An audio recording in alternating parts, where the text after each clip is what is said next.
In this video, I'll guide you through how to add Instagram to YouTube video description. If you find this useful, then please consider subscribing and like this video. First.com YouTube on the browser and click on a profile. Now you need to click on YouTube Studio. Now you have two different options. You can add an Instagram profile on all of your videos, or you can go with a single one. Let's go to the first method. How to add an Instagram link on your future upload videos. First, you need to copy your Instagram profile URL and come to YouTube Studio and click on Settings. Now choose Upload Defaults. Now click on Description and type Instagram /: and paste your Instagram profile link and save the changes. Let me show you how you can add an Instagram profile on a single video. First click on Content and then choose the video where you want to add Instagram profile link and click on this pen icon.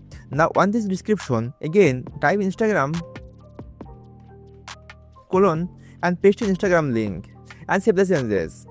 But you might be noticed when you add an Instagram link, then this kind of red box will appear. Let me show you how you can fix this. To fix this issue, click on Settings and then Channel and then Feature Eligibility. Now you need to expand Advanced Feature and verify it. You can verify it by video or valid ID or channel history. By following this easy tutorial, you can easily add Instagram to YouTube video description.